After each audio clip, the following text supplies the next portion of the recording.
हरिओम। तीसरे अध्याय का 25वां श्लोक।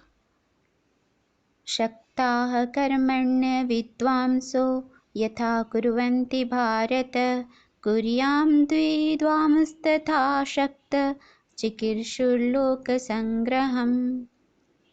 हे भारत, कर्म में आसक्त हुए अज्ञानी जन जिस प्रकार कर्म करते हैं, आसक्ति रहित विद्वान भी लोक संग्रह करना चाहता हुआ उसी प्रकार कर्म करें। और 26वां भी देखेंगे। न बुद्धि भेदम जनयेद ज्ञानाम कर्म संगिनाम जोषयेत सर्वकर्माणि विद्वान युक्त क्षमाचरण।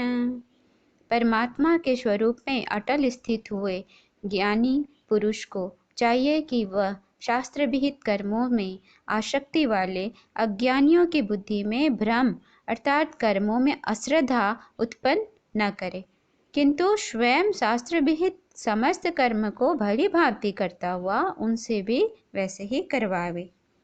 यहाँ भगवान इन दोनों श्लोक में ज्ञानियों को उपदेश देते हुए कहते हैं, उन्हें केवल लोक संग्रह के लिए, लोक संग्रह का प्रधान अर्थ है लोगों को इकट्ठा करना। किस लिए? उनके कल्याण के लिए, उनके परमार्थ के लिए, अर्थात उन्हें सन्मार्ग पर लाने के लिए, सही दिशा दिखलाने के लिए। ज्ञानीजनों के लिए, ज्ञानीजनों में अहमता, ममता, आसक्ति और कामना से सर्वथा नष्ट हो जाने पर भी केवल लोक संग्रह के लिए कर्मासक्त मनुष्यों यानी कर्मों में आसक्त मनुष्यों की तरह ही शास्त्र विहित कर्मों का विधि पूर्वक अनुष्ठान करते हैं कहा गया है। भगवान उन्हें कहते हैं, भगवान ज्ञानियों को कर्मासक्त अज्ञानियों की बुद्धि में भ्रम उत्पन्न नहीं करने को कहते हैं। यहाँ ज्ञानियों के लिए भगवान उपदेश देते हैं कि उन मनुष्यों को निष्काम कर्म का और तत्व ज्ञान का उपदेश देते समय ज्ञानी को इस बात का पूरा ख्याल रखना चाहिए कि उसके किसी बात या उपदेश से उनके मन में, अज्ञानियों के मन में कर्तव्य कर्मों का या शास्त्रों के प्रति कोई संशय या अश्रद्धा, मन में कोई शंका उत्पन्न ना हो जाए, क्योंकि ऐसा होने से वे जो भी कुछ कर्म श्रद्धापूर्वक कर रहे थे, भले सकाम भाव से कर रहे हों, लेकिन निष्काम भाव के नाम पर कहीं उन कर्मों का त्याग न कर दें।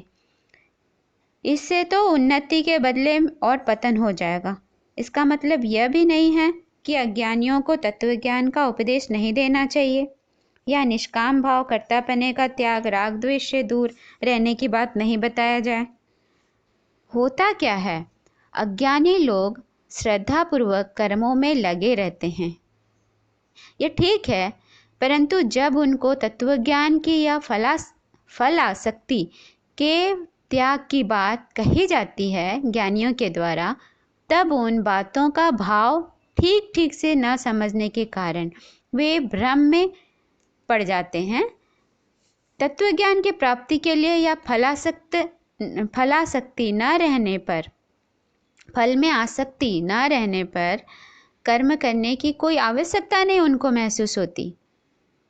कर्मों को बहुत नीचा समझने लगते हैं वे, जबकि यहाँ ऐसा कुछ बताया नहीं गया है।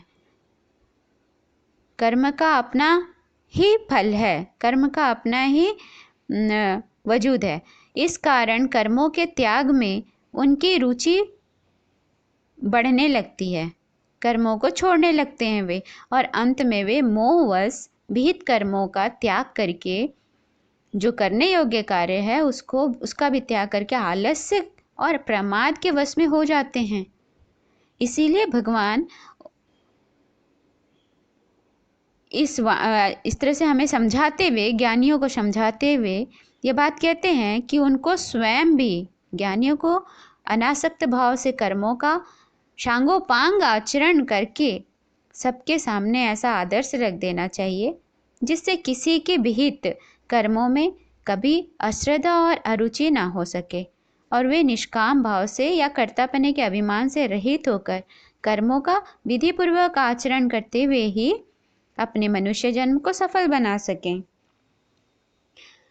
ज्ञानी भी अज्ञानी की तरह कर्म करेंगे, लेकिन आसक्ति नहीं, केवल और केवल अभिनय समझकर, खेल समझकर।